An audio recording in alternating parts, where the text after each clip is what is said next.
Disney DuckTales Double O Duck. The man in the raincoat glanced over his newspaper at Launchpad McQuack. "That's our man. XZ34, he whispered. "He won't get away this time. XZ35, come," came the reply. When Launchpad was halfway between the two spies, they jumped on him and pinned him to the ground. "Gotcha! Klaus Von Patten! Let me go! My name's not Von Patten," said Launchpad. They didn't listen. They dragged him to a warehouse where a fierce-looking fat man held a bright light up to his face. "Come on, Von Patten. Where's Dr. No's hideout?" "I'm not Von Patten," said Launchpad for the 10th time. "Do you think you could fool us by dyeing your hair and changing your clothes?" asked the fat man. "I want the truth." "He's telling the truth, boss," said the voice from the doorway. Launchpad gasped. Handcuffed between the two men stood someone who could have been his twin brother, except for the hair. "They're identical," said Scrooge. McDuck, who had come in by the other door. "Who is he?" "Klaus Van Patten, one of the most dangerous secret agents in the world. He works for the OAC, the Organization of Associated Criminals. Dr. No is his boss." Launchpad stood up. "Okay, now that everything's cleared up, I'm leaving." "Not so fast," said the fat man. "The DIA needs you." "Of course it does," added Scrooge. "It's quite an honor. Few are called to such high service. Sign here." "What is the DIA?" said Launchpad.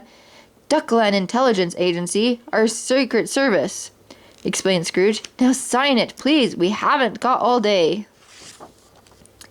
Once Launchpad had signed the contract, they took him to a lab in the basement. He was surprised to find Jiro Giralus, the inventor, was also on the secret mission. "Jiro invents helpful gadgets for our agents," explained Scrooge. "Show Launchpad what you made for him."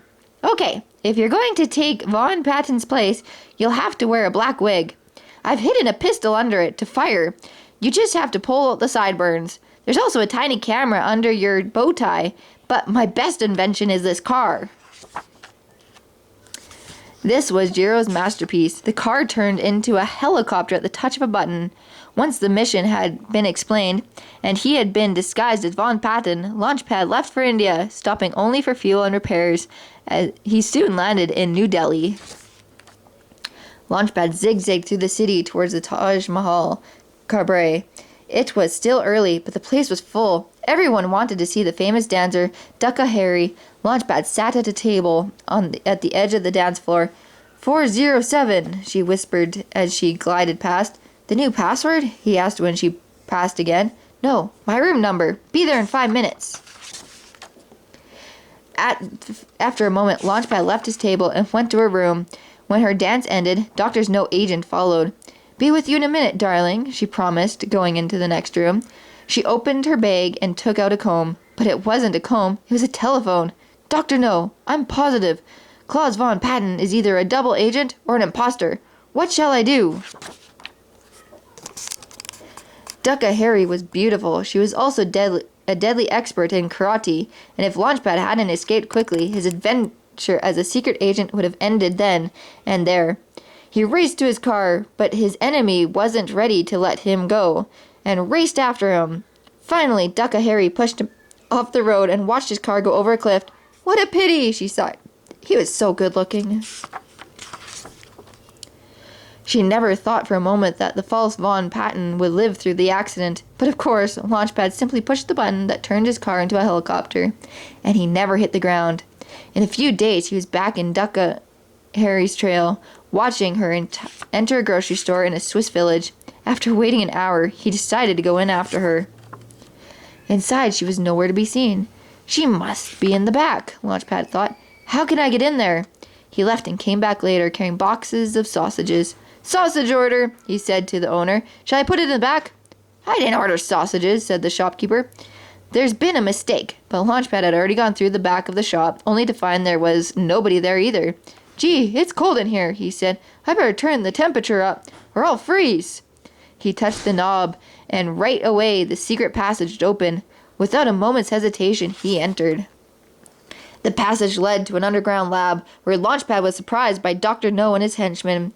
"Who are you working for?" demanded Dr. No. "You can torture me or even kill me, but I'll never tell you that I'm with the DIA. You idiots. Did you think you could beat the OAC? I'm going to rule the world. Nobody can stop me." Dr. No had his men throw Launchpad into the lion's pit with Ducka Harry. "I thought you were one of Dr. No's agents," he said to her. "I'm here because of you. I told him you were dead, but you aren't." "Let's talk about that later," said Launchpad, looking at the snarling lions. "Right now, I think those two are deciding which one of us to eat first." He picked her up in his arms and clicked his heels together. Two springs hidden in the shoes sent them soaring to the top of the pit. "That's some gadget," said Ducka Harry, impressed. "We must call the DIA, said Launchpad. "May I borrow your comb?" In no time at all, the DIA forces were there to wipe out the OACs once and for all.